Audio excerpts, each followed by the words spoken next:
రంగారెడ్డి జిల్లా సదాశివపేట మున్సిపాలిటీలో నెగ్గిన అవిశ్వాసం. బీఆర్ఎస్ పార్టీకి చెందిన మున్సిపల్ చైర్పర్సన్ జయమ్మకు వ్యతిరేకంగా ఓటు వేసిన 22 మంది కౌన్సిలర్లు. సదాశివపేట నూతన మున్సిపల్ చైర్పర్సన్ గా బీఆర్ఎస్ కౌన్సిలర్ అపర్ణ శివరాజ్ పాటిల్ని ఎన్నుకునే అవకాశం. మొత్తం 26 మంది సభ్యులలో అవిశ్వాసానికి అనుకూలంగా ఓటు వేసిన 22 మంది, గైర్హాజరైన 4 కౌన్సిలర్లు. పార్టీలకు అతీతంగా అపర్ణ శివరాజ్ పాటిల్కే మద్దతు తెలిపిన కౌన్సిలర్లు.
దానికి అనుకూలంగా అంటే అవిశ్వాస తీర్మానానికి అనుకూలంగా ఎవరైతే ఉన్నారో ఓటేస్తారో వాళ్ళందరూ హ్యాండ్స్ రేజ్ చేయాలి.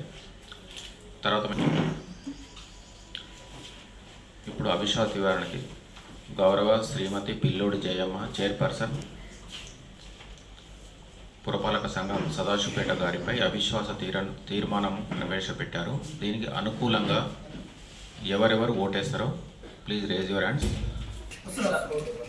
పర్లేదు మీరు లావటండి.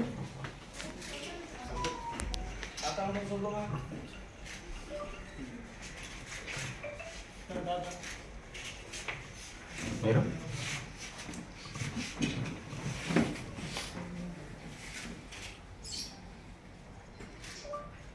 వచ్చిన వాళ్ళందరూ కూడా రేజ్ చేశారు, అంతేనా? ఎవరు వ్యతిరేకంగా ఓటు వేయడానికి ఉన్నారో వాళ్ళు హ్యాండ్స్ రేజ్ చేయండి. సో వచ్చిన వాళ్ళు ప్రతి ఒక్కరు కూడా తీర్మానానికి అనుకూలంగా మీరు ఓటు వేశారు చేతులు కాబట్టి. ఈ తీర్మానానికి వ్యతిరేకంగా ఎవరు కూడా ఓటు వేయలేరు, చేతులు అవ్వట్లేదు కాబట్టి అంతా రికార్డ్ చేసుకున్నాం. దయచేసి ఒక 15 నిమిషాలు అక్కడే ఉండండి. తర్వాత మినిట్స్ సర్క్యులేట్ చేయడం జరుగుతుంది. మీ సిగ్నేచర్ తీసుకుంటాం. Thank you.